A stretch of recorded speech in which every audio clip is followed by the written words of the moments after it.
नमस्कार दोस्तों, स्वागत है आपका हमारी चैनल शांति पथ में। हम आपके लिए नए नए मोटिवेट वीडियो लाते रहते हैं और आप चाहते हैं कि ऐसे ही गहरे और प्रेरणादायक विचार आपको मिलते रहे। तो अभी हमारी चैनल शांति पथ को सब्सक्राइब कर लीजिए और बेल आइकन दबा दीजिए ताकि आने वाला हर वीडियो सबसे पहले आप तक पहुंचे। दोस्तों, क्या आपने कभी सुना है कि पेट भरकर सांस लेने से किसी का जीवन जादू की तरह बदल सकता है? जी हाँ दोस्तों, ये बिल्कुल सत्य है, लेकिन आपको ऐसे ही यकीन नहीं करना है। इस वीडियो को देखने और सुनने के बाद आपको खुद लगेगा, यार सच में ये तो हो सकता है। काफी सारे लोगों को ये बातें शायद मजाक या फालतू लगे, लेकिन आज जो भी इस वीडियो को देखकर इस विधि को अपना लेंगे, वह सब ध्यान और मेडिटेशन को बहुत अच्छे से जानने और समझने लगेंगे। बस वीडियो को अंत तक देखना है, क्योंकि आज की वीडियो में मैंने आपको बहुत सारी गुप्त विधियां बताई हैं जो शायद आपको कोई नहीं बताएगा। तो चलिए वीडियो शुरू करते हैं। दोस्तों, श्वास को नियंत्रण करने का अभ्यास है पेट भरकर सांस लेना। एक प्रकार से गहरी सांस लेने की विधि को कहते हैं, जिसका नियमित अभ्यास आपके जीवन में कई सकारात्मक परिवर्तन का आ सकता है। अगर आप इस अभ्यास को रोजाना 10 से 15 मिनट तक नियमित करने की कोशिश करें, तो आपको इसके चमत्कारिक लाभ महसूस होने लगेंगे। साथ ही अगर आप गहरी और लाभ सांस लेने का यह अभ्यास हमारे द्वारा बताए गए सरल तरीके से कर लेते हैं, तो आपको इसके प्रभाव बहुत ही जल्दी और अच्छे देखने को मिलेंगे। यह आपके शारीरिक, मानसिक और भावनात्मक स्वास्थ्य में भी सुधार करने में लाभदायक होता है, जिससे आपका जीवन जादू की तरह बदलने लगता है। इस विधि को अच्छे से समझने के लिए हमारे साथ इस वीडियो को अंत तक देखते रहें। दोस्तों, जब हम सांस लेते हैं तो वायु प्रत्यक्ष रूप से हमें 4-5 स्थान पर ही महसूस होती है: कंठ, हृदय, फेफड़े, पेट और मस्तिष्क। मस्तिष्क में जाने वाली वायु का हमें पता ही नहीं चल पाता है, जबकि कान और आंख में गई हुई वायु का भी कभी कभी ही पता चलता है। स्वतंत्रता से भीतर गई वायु अनेकों प्रकार से विभाजित हो जाती है, जो अलग अलग क्षेत्र में जाकर अपना अपना कार्य करके पुनः भिन्न रूप में बाहर निकल आती है। यह सब इतनी जल्दी होता है कि हमें इसका पता ही नहीं चल पाता कि ऑक्सीजन भीतर गई और कार्बन डाइऑक्साइड बाहर निकल आई, लेकिन भीतर वह क्या क्या सही या गलत करके आ जाती है, क्या इसका कभी पता चल पाता है? बहुत ही गहरी बातें हैं, बहुत ही ध्यान से सुने। इतने सारे प्रभाव जानकर हैरान हो जाओगे।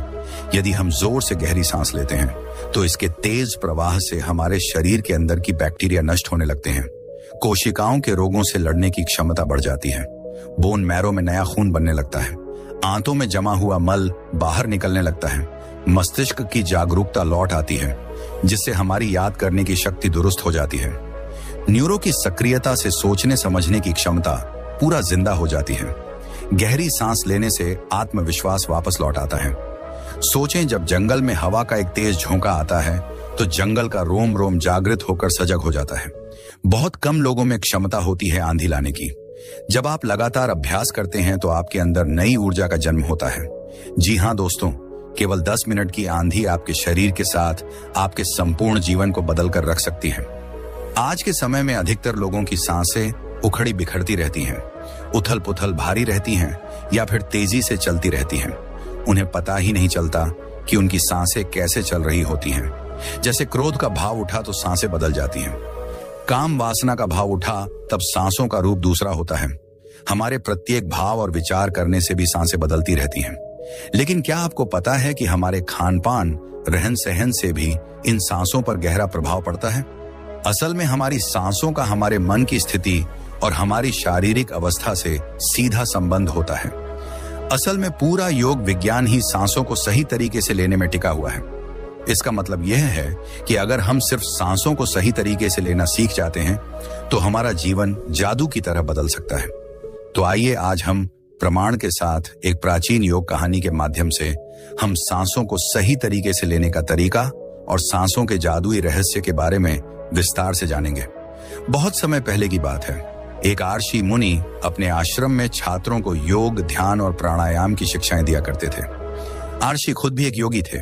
उन्होंने अपने कई वर्ष हिमालय की गुफाओं में साधना करते हुए बिताए थे, जहां उन्होंने बहुत से सूक्ष्म मानवीय आयाम को गहराई से समझा और अब वह अपने इसी अनुभव और ज्ञान को शिष्यों के माध्यम से सभी में पहुंचाना चाहते थे। एक दिन रात्रि भोजन के समय उनके आश्रम का सबसे बुद्धिमान और होनहार छात्र उनके पास आता है।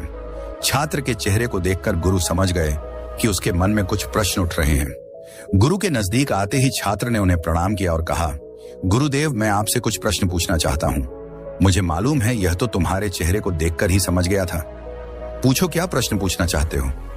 छात्र ने कहा, गुरुजी, आप अक्सर कहते हैं कि योग, ध्यान और प्राणायाम का मूल आधार हमारी सांसें ही है और अपनी सांसों पर नियंत्रण पाते ही हम अपने मन और विचारों पर नियंत्रण लेते हैं। तो आज मैं आपसे सांसों के रहस्य और उसके योग्य विज्ञान के बारे में विस्तार से जानना चाहता हूं। गुरुजी ने एक हल्की मुस्कान दी और फिर कहना शुरू किया, जैसा हमारा मन होता है, हमारे सांसों की गति भी वैसे ही होती है, या फिर जैसी हमारी सांसें होंगी वैसी ही हमारी मनोदशा हो जाएगी। यानी हमारी सांसों से सब कुछ जुड़ा हुआ है। जो हमारे भीतर घटता है वह भी, और जो हमारे बाहर घटता वह भी। हमारे जीवन में घटने वाली हर एक घटना हमारी सांसों से गहरा संबंध रखती है।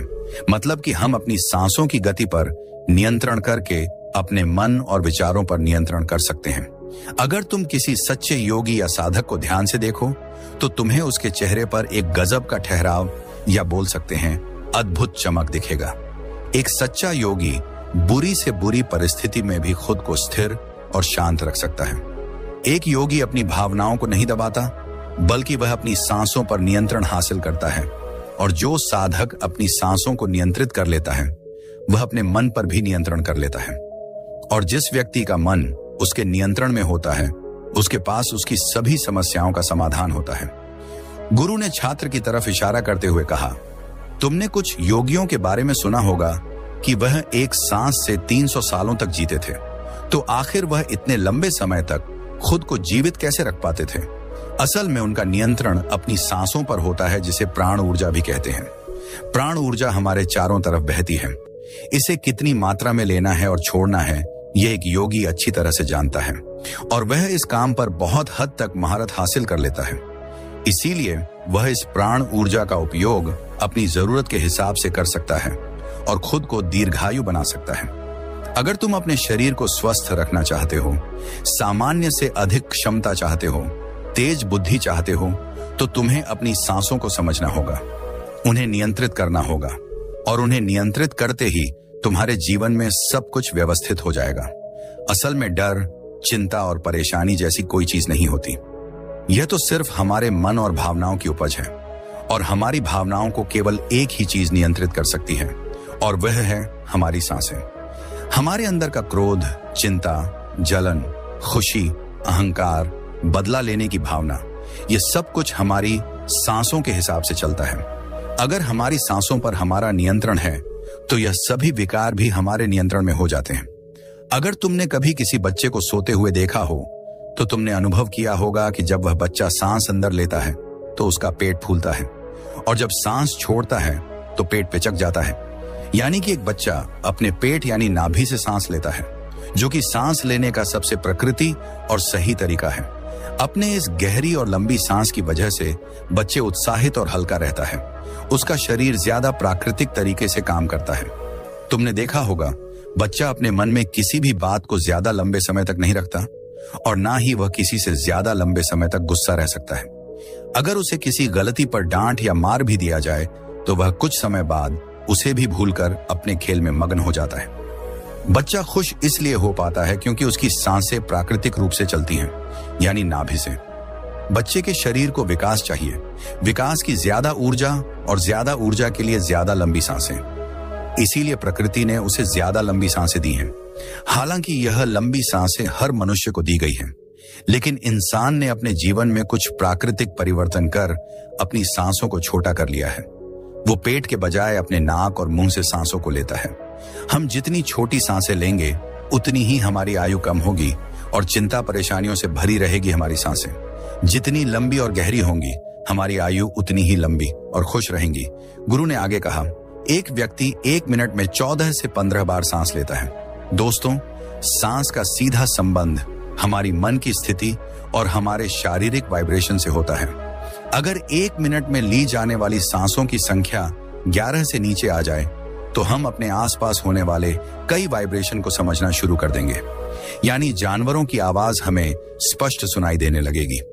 आपने सुना होगा कि शेर और बाघ जैसे खूंखार जानवर भी कुछ योगियों के सामने आते ही पालतू बिल्ली की तरह व्यवहार करने लगते हैं। ऐसा इसलिए हो पाता है क्योंकि उन योगियों ने अपनी सांसों को नियंत्रण में किया होता है। सांसों की संख्या को कम करके जानवरों की आवाज, उनकी भावनाओं और वाइब्रेशन के साथ एक संवाद स्थापित कर होता है। अगर 1 मिनट में ली जाने वाली सांसों की संख्या 9 से कम हो जाए तो पेड़ और वनस्पति जो फैल रहे हैं वह समझना हमारे लिए आसान हो जाएगा। अगर हमारी सांसें 6 से कम हो जाती हैं तो बेजान चीज कैसे काम करती है ये समझना हमारे लिए आसान हो जाता है। बेजान चीजों की वाइब्रेशन और उनसे जुड़ी दुनिया हमारे लिए स्पष्ट हो जाती है। दूसरे शब्दों में ब्रह्मांड से संवाद स्थापित किया जा सकता है और इसी स्थिति पर पहुंचकर ही बहुत से योगी और आर्ष मुनि ब्रह्मांड के रहस्यों और उनमें घटने वाली घटनाओं की भविष्यवाणी कर पाते हैं। हमारा शरीर जितना स्थिर होता चला जाएगा हम उतनी सांसें कम लेंगे। अगर हम अपने पूरे शरीर को स्थिरता के एक निश्चित स्तर पर अपनी सांसों को नियंत्रण करके ऐसी बहुत सी चीज कर सकते हैं जो साधारण इंसानी जीवन से परे है। योगी परंपरा में तो यह भी कहा जाता है कि अपनी सांसों को घंटे तक रोककर एकदम ही नए मानवीय आयाम का अनुभव कर सकता है। ऐसी बहुत सी बीमारियां जो जानलेवा होती हैं या जिनका कोई इलाज नहीं है, उन्हें केवल अपने मन और दिमाग पर नियंत्रण रखकर ठीक किया जा सकता है। अपनी सांसों पर नियंत्रण करके व्यक्ति एक ऐसी मानसिक स्थिति तक पहुंच सकता है जहां जीवन में आने वाले उतार चढ़ाव उसे परेशान नहीं कर सकते। कुछ लोगों को यह सब बातें बस कहानी लग सकती हैं, क्योंकि आमतौर पर लोग ऐसा नहीं करते और कोई भी चीज जिस पर उन्हें यकीन नहीं होता उसे अंधविश्वास मानकर जाने देते हैं। लेकिन पुरानी योगी परंपराओं का पालन करने वाले लोग ऐसी बातों का दावा करते हैं। उन्हीं लोगों में से एक है स्वामी रामास्वामी। स्वामी जी हिमालय की गुफाओं में रहा करते थे। उन्होंने बचपन से ही योग के सीक्रेट्स को प्रैक्टिस किया था। 1970 में स्वामी राम एक अमेरिकी रिसर्च लेबोरेटरी में गए। अपनी सांसों पर नियंत्रण करके उन्होंने अपने दिमाग और मन पर पूर्णता नियंत्रण हासिल कर लिया था कि वह जब चाहे और जितने समय के लिए चाहे अपनी सांसें, हृदय की धड़कन और शरीर में बहाने वाले खून को भी रोक देते थे। लेबोरेटरी में मौजूद डॉक्टर ने स्वामी राम के शरीर पर रिसर्च की और उन्हें मृत घोषित कर दिया। लेकिन इस अवस्था में भी स्वामी राम सब कुछ महसूस कर सकते थे और यह देखकर वहां मौजूद रिसर्च की टीम दंग रह गई। साथ ही स्वामी राम अपने शरीर में अपनी मर्जी से ट्यूमर की ग्रोथ को घटा और बढ़ा भी सकते थे। थोड़ी देर पहले तक रिचर्स के जिस टीम को हिमालयन योगियों के सारे दावे अंधविश्वास और पाखंड से भरे लगते थे, वो अचानक से उन्हें इनर साइंस प्रतीत होने लगी थी। एक भीतरी विज्ञान जो साधारण मनुष्य की कल्पना से भी परे है। सांसों को ध्यानपूर्वक लेना यह एक प्राचीन योग विद्या है। एक योगी जिसने अपनी सांसों पर नियंत्रण हासिल कर लिया है, वह जब चाहे अपनी सांसों को रोक सकता है। स्वामी राम के अनुसार अगर आप अपनी सांसों को समझ गए तो आपके शरीर में होने वाली वह बीमारियां जिनका इलाज आज मेडिकल साइंस के पास नहीं है, सांसों के माध्यम से ठीक किया जा सकता है। श्वास के गुण रहस्यों को समझने के बाद में स्वामी रामाणी अपने कुछ साथियों के साथ मिलकर एक किताब भी लिखी है जिसका नाम है साइंस ऑफ ब्रेथ। साइंटिफिक दोनों त्रिकोण से सांस के विज्ञान को समझने का प्रयास किया गया है। गुरु ने आगे कहा, जब सांसें विचलित होती हैं तो मन भी अस्थिर हो जाता है, लेकिन जब सांसें शांत होती हैं तो मन भी स्थिर हो जाता है और योगी दीर्घायु हो जाता है। इसीलिए हमें अपने स्वास्थ्य पर नियंत्रण करना सीखना चाहिए। गुरु ने शिष्य की आंखों में देखते हुए कहा, तुम्हें क्या लगता है कि क्या तुम जितनी लंबी सांस अंदर लेते हो उतनी लंबी सांस बाहर भी निकलते हो या नहीं? सामान्य स्थिति में हम जो सांसें अंदर लेते हैं उसकी लंबाई 10 एंगल होती है और बाहर निकलते समय इसी सांस की लंबाई 12 एंगल हो जाती है। यहाँ 1 एंगल का मतलब 1 उंगली मोटाई से है। हमारी रोजाना की जिंदगी में कुछ काम ऐसे होते हैं जिन्हें करते समय जितनी लंबी सांस अंदर जाती है उससे कई गुना ज्यादा लंबी सांस बाहर निकल जाती है। भोजन करते समय बाहर निकलने वाली सांस की लंबाई 16 से 17 एंगल होती है। तेज चलते समय इनकी लंबाई 22 से 24 एंगल हो जाती है। दौड़ते समय निकलने वाली सांसों की लंबाई 45 से 50 एंगल तक पहुंच जाती है। काम वासना के समय 50 से 60 एंगल। सोते समय नींद में बाहर निकलने वाली सांसों की लंबाई शास्त्रों में कम और क्रोध पर नियंत्रण रखने की बात की गई है। जब योगी से उसकी लंबी उम्र का राज पूछा गया तो उसने 2 ही चीज बताई। पहला, नाभि तक भरकर पूरी सांस लो और दूसरा, रीढ़ की हड्डी को हमेशा सीधा रखें। साधारण सी लगने वाली यह दोनों बातें योग और प्राणायाम की दृष्टि से बहुत महत्वपूर्ण है। असल में शरीर के अंदर जाने वाली सांस की लंबाई कम और बाहर निकलने वाली सांस की लंबाई ज्यादा होती है। यदि किसी तरीके से बाहर निकलने वाली प्राण वायु की लंबाई को कम कर दी जाए तो लंबी उम्र को प्राप्त किया जा सकता है। स्वर शास्त्र के अनुसार यदि बाहर निकलने वाली प्राण वायु की लंबाई 1 अंगल कम हो जाए तो व्यक्ति निष्काम हो जाता है, यानी उसके अंदर से काम वासना खत्म होने लगती है। और 2 अंगल कम होने से आनंद की प्राप्ति होती है। 3 अंगल कम होने से लेखन शक्ति बढ़ती है। 4 अंगल कम होने से वापस सिद्धि प्राप्त हो जाती है। 5 अंगल कम होने से व्यक्ति को दूर दृष्टि प्राप्त हो जाती है। 6-7 अंगल कम होने से साधक के अंदर अतिथि प्रगति से चलने की शक्ति आ जाती है। वह कुछ ही पलों में एक स्थान से दूसरे स्थान पर पहुंच सकता है। 8 अंगल कम होने से साधक को 8 सिद्धियां प्राप्त हो जाती हैं। पवन पुत्र हनुमान को अष्ट सिद्ध नवनिधि के दाता इसीलिए कहा जाता था कि उन्होंने 8 सिद्धियों को प्राप्त कर रखा है। ये 8 सिद्धियां हर इंसान में होती हैं, बस जरूरत है तो इन्हें जागृत करने की। बाहर निकलने वाली सांस की लंबाई 12 एंगल कम होने पर योगी को इच्छा मृत्यु प्राप्त हो जाती है। फिर वह जब तक चाहिए खुद को जीवित रख सकता है, लेकिन यह सोई हुई शक्तियां केवल तभी जागृत होंगी जब मन में इन्हें जागृत करने की तीव्र भावना होगी। और मन का स्थूल रूप सा भगवान शिव पार्वती को बताते हैं। रात में इरा नाड़ी और दिन में पिंगला नाड़ी को रोकने में जो सफल हो जाता है, गुरु ने आगे कहा, अगर तुम अपनी सांसों को नियंत्रित कर लेते हो तो तुम बहुत सी चीजों को समझ सकते हो, फिर चाहे वह प्रकृति हो या प्राकृतिक। हमारी सांसों से हमारा पूरा तंत्र नियंत्रित होता है। शारीरिक और मानसिक दोनों अपनी सांसें धीमी करके भाग नहीं सकते।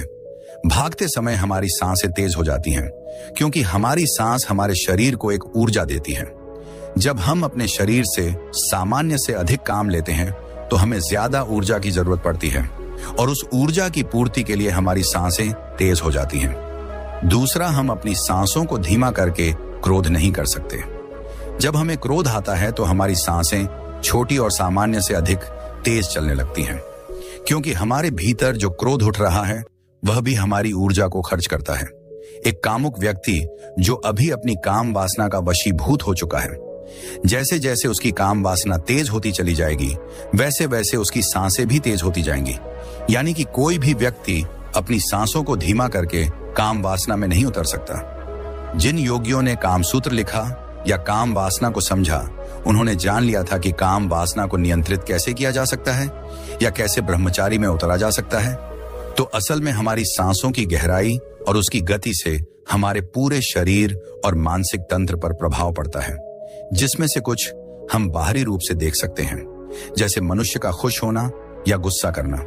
भागते समय अपनी सांसों पर नियंत्रण करने के बाद हमारे भीतरी विचारों पर भी प्रभाव पड़ता है।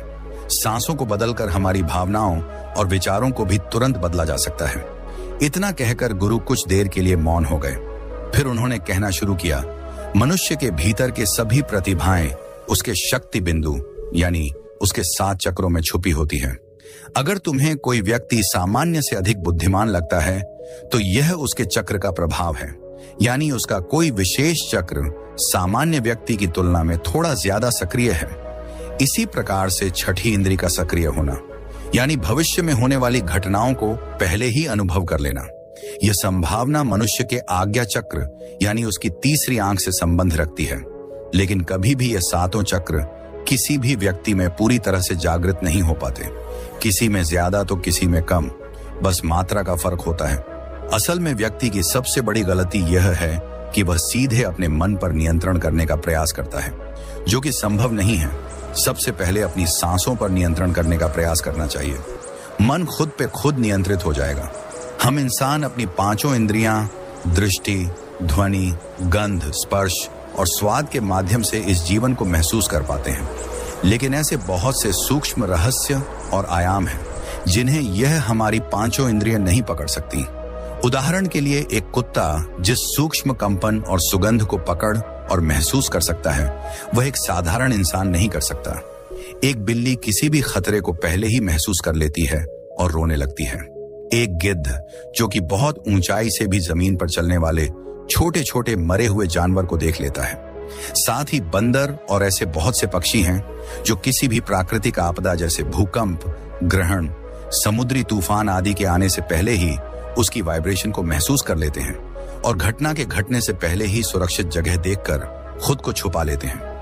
इन घटनाओं की वाइब्रेशन को मनुष्य नहीं पकड़ पाता, तो इस बात से हमें पता चलता है कि हमारे आसपास ऐसे बहुत से कंपन और तरंगे हैं जिन्हें हमारी यह पांचों इंद्रियां नहीं पकड़ सकती, लेकिन कुछ जीव जंतु उन्हें पकड़ और समझ सकते हैं। तो अगर हमें उन पशु पक्षियों की यह शक्ति में मिल जाए तो हम एक अद्भुत मनुष्य बन सकते हैं।